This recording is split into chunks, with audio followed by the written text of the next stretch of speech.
Hello everyone, आप लोग का बहुत बहुत स्वागत है स्टडी पॉइंट यूट्यूब चैनल पर। I welcome you all to study point. और आज के इस पर्टिकुलर वीडियो सेशन में हम लोग डिस्कस करेंगे जीके के कुछ बहुत ही इंपॉर्टेंट 20 क्वेश्चन जो कि आपके आने वाले एग्जाम के लिए इंपॉर्टेंट है। और ये क्वेश्चन ऐसे हैं जो कि पहले के एग्जाम में पूछा गया है। तो चलिए हम लोग अपना आज का डिस्कशन स्टार्ट करते हैं। डिस्कशन को स्टार्ट करने से पहले अगर अभी तक आपने स्टडी पॉइंट यूट्यूब चैनल को सब्सक्राइब नहीं किया तो सब्सक्राइब ज़रूर करिएगा एंड वीडियो को लाइक एंड शेयर भी करें। इससे पहले साइंस के 3 इम्पॉर्टेंट टेस्ट का वीडियो अपलोड कर दिया गया है जिसका लिंक डिस्क्रिप्शन बॉक्स में दिया हुआ है। अगर अभी तक आपने उस टेस्ट के वीडियो को नहीं देखा है तो ज़रूर देखेगा। तो आज का इम्पोर्टेंट क्वेश्चन है पहला, विटामिन B7 का रासायनिक नाम क्या है। देखिए, विटामिन से रिलेटेड एक क्वेश्चन ज़रूर पूछा जाता है। आपको पता है विटामिन कई प्रकार के होते हैं। ए होता है, बी होता है, सी, डी, ई एंड के। इसमें से जो विटामिन बी होता है इसके कई टाइप होते हैं, B1, B2, B7 ऐसे करके। तो यहाँ पे पूछा गया जो B7 होता है उसका रासायनिक नाम क्या है। तो B7 का रासायनिक नाम होता है बायोटीन। ठीक है, देखिए विटामिन B7 का रासायनिक नाम बायोटीन है और बायोटीन पानी में घुलनशील होता है। ठीक है, इसकी कमी से जो रोग हो जाते हैं उसमें क्या क्या है, शरीर में दर्द, बालों का गिरना, लकवा मारना आदि। ठीक है, और विटामिन B7 का इसके प्रमुख स्रोत कौन कौन से हैं, तो ये है अंडा, दूध और मांस आदि। ठीक है, अगर बात की जाए विटामिन ए की, ठीक है, विटामिन ए का केमिकल नेम यानी कि रासायनिक नाम क्या होता है, ये होता है रेटिनॉल। ठीक है, और विटामिन सी का क्या होता है, विटामिन सी का होता है एस्कॉर्बिक एसिड। विटामिन डी का होता है कैल्सिफिरॉल। इतना आपको अच्छे से याद कर लेना है। और विटामिन B1 की कमी से क्या हो जाता है, विटामिन B1 की कमी से हो जाता है बेरी बेरी रोग। और विटामिन B1 का केमिकल नेम क्या होता है, ये होता है थायमिन। तो नेक्स्ट क्वेश्चन पे हम लोग आते हैं। नेक्स्ट क्वेश्चन है आपके सामने, भारत के संविधान के मूल दस्तावेज को किसके द्वारा से लिखा गया था। ठीक है, आपके सामने 4 ऑप्शन दिया हुआ है। क्वेश्चन फिर से पढ़ लेते हैं। भारत के संविधान के मूल दस्तावेज को डैश द्वारा हाथ से लिखा गया था, मतलब किसके द्वारा लिखा गया था ये, तो ये लिखा गया था किसके द्वारा, ये लिखा गया था प्रेम बिहारी नारायण रायजादा के द्वारा। ठीक है, ऑप्शन सी हो जाएगा हमारा सही आंसर। कुछ इंपॉर्टेंट फैक्ट आपको याद कर लेना, जैसे कि देखिए भारत के संविधान के मूल दस्तावेज को प्रेम बिहारी नारायण रायजादा द्वारा हाथ से लिखा गया था। और संविधान सभा की प्रारूप समिति का गठन कब हुआ था, ये हुआ था 29 अगस्त 1947 को। और आपको पता है कि इसके अध्यक्ष कौन थे, B.R. अम्बेडकर। ये पूछा था एग्जाम में तो उसको याद कर लीजिएगा। और 26 जनवरी 1950 को लागू कर दिया गया था। और संविधान प्रस्तावना और कितने इसमें जो है अनुच्छेद हैं, अनुच्छेद होते हैं 395 उस समय जब नया नया कॉन्स्टिट्यूशन बना था। और अनुसूचियाँ कितनी थी, 8। अब तो अनुसूची 12 हो गई है। तो ये आपको अच्छे से याद कर लेना है।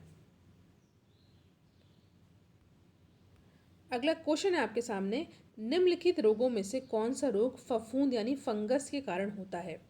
ठीक है, देखिए फंगस के कारण रिंग वॉर्म यानी कि दाद हो जाता है। ठीक है, दाद रोग जो है ये फंगस के कारण होता है। और दाद रोग को डर्मेटोफाइटोसिस आविटियानिया नाम से भी जानते हैं। किस नाम से, फिर से नाम सुन लीजिएगा, डर्मेटोफाइटोसिस आविटीनिया नाम से भी जानते हैं। यह रोग त्वचा को प्रभावित करता है, आपको पता है। और दांत, अगर आपसे ये लिखा जाए रिंग वॉर्म तो ये भी सही माना जाएगा। ठीक है, तो याद कर लीजिएगा, ये क्वेश्चन इम्पॉर्टेंट है। नेक्स्ट क्वेश्चन है आपके सामने, राष्ट्रीय मानवाधिकार आयोग भारत में कब स्थापित हुआ था। आपके सामने यहाँ पे 4 ऑप्शन दिया हुआ है और यहाँ पे हमारा सही आंसर हो जाएगा। देखिए भारत में मानवाधिकार संरक्षण अधिनियम 28 सितंबर 1993 को लागू हुआ था और राष्ट्रीय मानवाधिकार आयोग का गठन हुआ था 12 अक्टूबर 1993। तो यहाँ पे ऑप्शन सी हो जाएगा हमारा सही आंसर। ये क्वेश्चन है इम्पोर्टेंट। ठीक है, नेक्स्ट क्वेश्चन है, मनुष्यों में पित्त का उत्पादन किस अंग में होता है। ठीक है, पित्त का उत्पादन किस अंग में होता है, बाइल बोलते हैं इसको इंग्लिश में पित्त को। तो इस क्वेश्चन का करेक्ट आंसर होगा ऑप्शन नंबर सी। ठीक है, ऑप्शन नंबर सी हो जाएगा हमारा सही आंसर। देखिए जिगर बोलते हैं, जिगर बोलते हैं इसको। तो जिगर द्वारा यानी कि लीवर भी बोलते हैं, इसकी इंग्लिश होती है, और यकृत भी बोलते हैं। ठीक है, यकृत भी हो जाएगा और जिगर भी हो जाएगा, तो कंफ्यूज नहीं होना है अगर यकृत दिया रहेगा तो तो यकृत द्वारा मनुष्य में पित्त का उत्पादन होता है जो पित्ताशय में जमा रहता है, गॉल ब्लैडर बोलते हैं पित्ताशय को। और पित्त रस भोजन को अम्लीय से क्षारीय बनाता है, ठीक है। जैसे कि आप फैटी फूड खाएंगे तो उसको डाइजेशन के लिए इम्पॉर्टेंट होता है बाइल, ठीक है। और लिवर मानव शरीर की सबसे बड़ी ग्रंथि है, ये भी एग्जाम में पूछा जाता है, तो इसको आपको अच्छे से याद कर लेना है।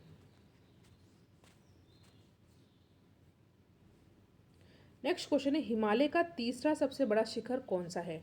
हिमालय का तीसरा सबसे बड़ा शिखर है माउंट कंचनजंगा, ठीक है। और ये कहाँ पर है? सिक्किम में है, ठीक है। सिक्किम में है, इतना आपको अच्छे से याद कर लेना है। ऑप्शन डी हो जाएगा हमारा सही आंसर।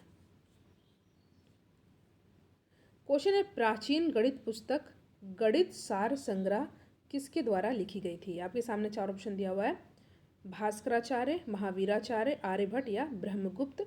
तो यहाँ पे हमारा सही आंसर हो जाएगा, देखिए, मैसूर के महावीराचार्य ने गणित सार संग्रह पुस्तक की रचना की थी, ठीक है। ऑप्शन बी हो जाएगा हमारा सही आंसर। और आर्यभट्ट ने आर्यभट्टीय ग्रंथ की रचना की थी, जो कि वैदिक गणित का प्रमुख ग्रंथ माना जाता है। और भास्कराचार्य द्वारा सिद्धांत शिरोमणि नामक पुस्तक की रचना की गई थी, ठीक है, जिसके 4 भाग हैं। ये है बीज गणित, ग्रह गणित, गोलाध्य और लीलावती। इतना आपको नहीं याद कर लेना, बस आपको याद कर लेना है कि प्राचीन गणित पुस्तक गणित सार संग्रह महावीराचार्य द्वारा की गई थी, ठीक है। और ये मैसूर के रहने वाले थे। अगला प्रश्न है, भारत की संविधान सभा की संघ शक्ति समिति के अध्यक्ष कौन थे? तो ये इम्पोर्टेंट क्वेश्चन है और इस क्वेश्चन का करेक्ट आंसर होगा ऑप्शन नंबर डी, जो कि क्या है? जवाहरलाल नेहरू, ठीक है। संघ शक्ति समिति के अध्यक्ष जवाहरलाल नेहरू थे और संघीय संविधान समिति के भी अध्यक्ष जवाहरलाल नेहरू थे, ठीक है।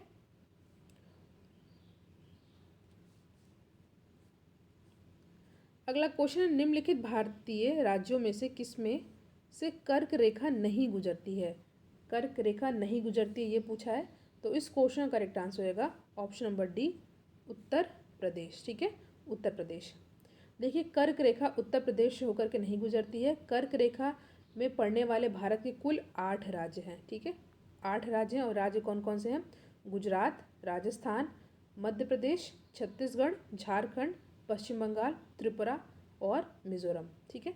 इसका एक शॉर्ट फॉर्म याद कर लीजिए, गुजरात, राजस्थान, मध्य प्रदेश, छत्तीसगढ़, झारखंड,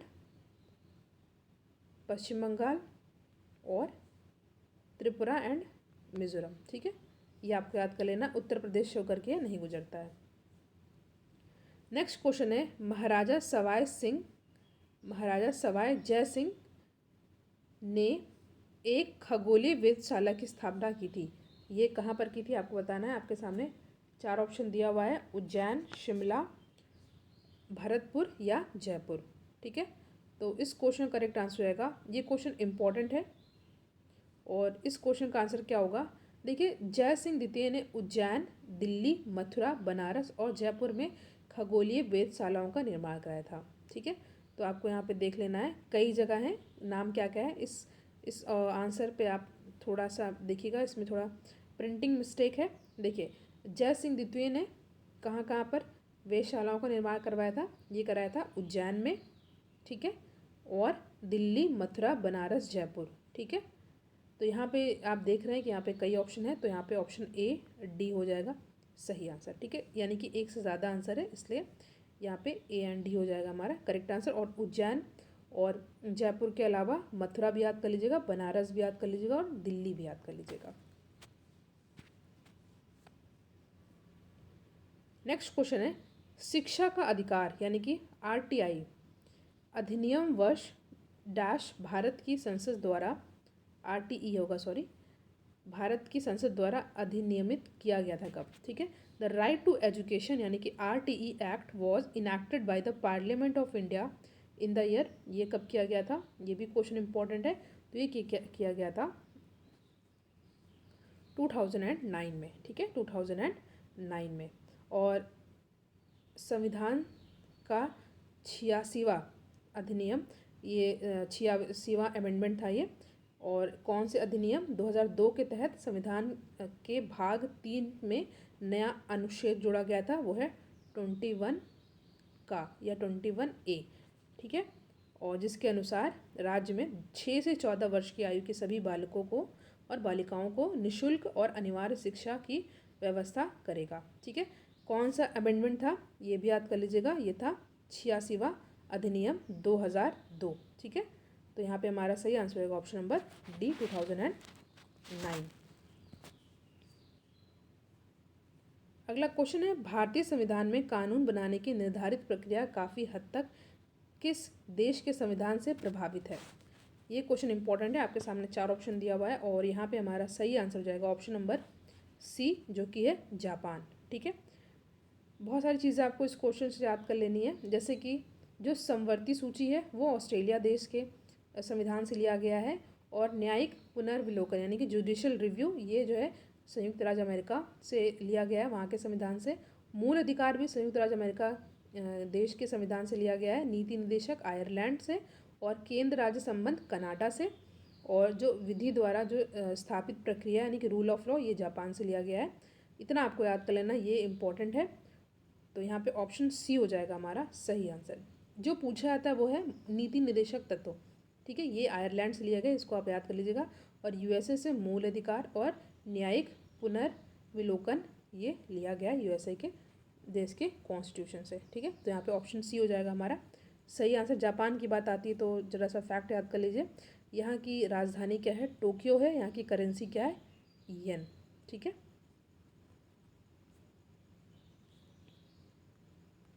नेक्स्ट क्वेश्चन है, भारत की सबसे बड़ी मीठे पानी की झील कौन सी है, ठीक है। तो ये है कौन सी, वूलर है, ठीक है। और ये कहाँ पर है आपको पता है, ये है जम्मू कश्मीर राज्य में। तो यहाँ पे ऑप्शन डी हो जाएगा हमारा सही आंसर। नेक्स्ट क्वेश्चन है, गोदावरी नदी का उद्भव स्थल किस राज्य में है, मध्य प्रदेश, छत्तीसगढ़, महाराष्ट्र या उड़ीसा। तो ये हो जाएगा ऑप्शन सी महाराष्ट्र, ठीक है। Maharashtra is the correct answer. देखिए, गोदावरी प्रायद्वीपीय भारत की सबसे लंबी यानी कि पेनिनसुला इंडिया की सबसे लंबी तथा संपूर्ण भारत की दूसरी सबसे लंबी नदी है। फर्स्ट पे आपको पता है कौन सी है, ये है गंगा, ठीक है। फर्स्ट पे कौन सी है, गंगा। और यह महाराष्ट्र के नासिक के त्र्यंबकेश्वर से निकलती है, ठीक है। इतना आपको याद कर लेना है। नेक्स्ट क्वेश्चन है आपके सामने, रविन्द्रनाथ टैगोर ने अपनी नाइटहुड की उपाधि को किसके विरोध में छोड़ दिया था। तो ये हो जाएगा जलियांवाला बाग नरसंहार, ठीक है। ये हुआ कब था, ये घटना हुई थी 13 अप्रैल 1919 में, ठीक है। 13 अप्रैल 1919 को जलियांवाला बाग नरसंहार की घटना के उपरांत रविन्द्रनाथ टैगोर ने नाइटहुड की उपाधि लौटा दिया था, ठीक है। नेक्स्ट क्वेश्चन है, गुरु गोविंद सिंह की मृत्यु के बाद गुरु की संस्था समाप्त हो गई और सिखों का नेतृत्व उनके विश्वसनीय शिष्य को सौंप दिया गया, ठीक है। तो इसका क्वेश्चन है, इंपॉर्टेंट क्वेश्चन है ये। क्वेश्चन है, after the death of Guru Gobind Singh the institution of guruship came to an end and the leadership of the Sikh pass to his trusted disciple. उनका आपको नाम बताना है उन शिष्य का, आपके सामने 4 ऑप्शन है। और ये थे कौन, ये थे बंदा बहादुर, ठीक है, बंदा बहादुर। और ये क्वेश्चन इंपॉर्टेंट भी है।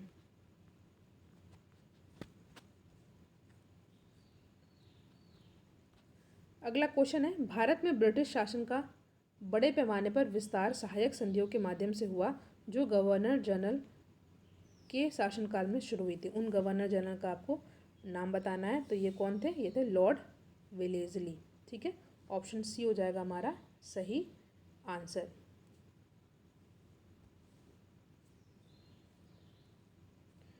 शिखर तकनीक के साथ भारत की क्रूज मिसाइल कौन सी है, ठीक है। आपके सामने 4 ऑप्शन दिया हुआ है। देखिए, भारत और रूस के सहयोग से बनाई गई क्रूज मिसाइल ब्रह्मोस शिखर तकनीक से बनी है, ठीक है। ब्रह्मोस एक सुपरसोनिक क्रूज मिसाइल है। यह मिसाइल का नाम ब्रह्मोस, इस मिसाइल का ब्रह्मोस नाम भारत की ब्रह्मपुत्र और रूस की मस्कवा नदी के नाम पर रखा गया। ये आपको पता होगा, कई बार ये करंट अफेयर में ये न्यूज़ में रहता है। तो यहाँ पे हमारा सही आंसर हो जाएगा ऑप्शन नंबर सी। अगला क्वेश्चन है आपके सामने कि किस पड़ोसी देश को land of the thunder dragon कहा जाता है। क्वेश्चन फिर से पढ़ लीजिए। Which neighbouring country is known as the land of the thunder dragon. There is 4 option given, Burma, Nepal, Bangladesh and Bhutan, and the correct answer of the question is Bhutan. ठीक है, भारत के पड़ोसी देश भूटान को land of the thunder dragon तथा land of the thunder bolt भी कहा जाता है। भूटान की सीमा को स्पर्श करने वाले भारतीय राज्य कौन कौन से हैं? ये हैं पश्चिम बंगाल, ठीक है, और सिक्किम, अरुणाचल प्रदेश और असम। ठीक है, और आपको याद कर लेना है भूटान की कैपिटल क्या है? थिम्पू। ठीक है, तो यहाँ पे हमने कुछ इंपॉर्टेंट क्वेश्चन को आपसे डिस्कस किया जो कि आपके आने वाले एग्जाम के लिए इंपॉर्टेंट है। डेली आप लोग के लिए वीडियो अपलोड हो रहा है चैनल पर, तो वीडियो को आप लोग लाइक ज़रूर किया करिए और शेयर भी ज़रूर किया करिए। मैंने आपसे कहा था कि लास्ट में आपसे एक इंपॉर्टेंट क्वेश्चन पूछूंगी, तो वो क्वेश्चन आप लोग ये देख लीजिए। देखिए, ये क्वेश्चन पूछा जाता है, वैसे जीके में पूछा जाता है, जो मुंशी प्रेमचंद थे उनका जन्म कहाँ पर हुआ था। आपके सामने 4 ऑप्शन में बता दे रही हूँ, कानपुर और आरामपुर, गाज़ियाबाद या वाराणसी। आपको बताना है। ये एडिशनल क्वेश्चन है, मैंने आपसे पूछ लिया, इसका आंसर आप लोग कमेंट सेक्शन में ज़रूर दीजिएगा। तो thank you so much for watching. Thank you.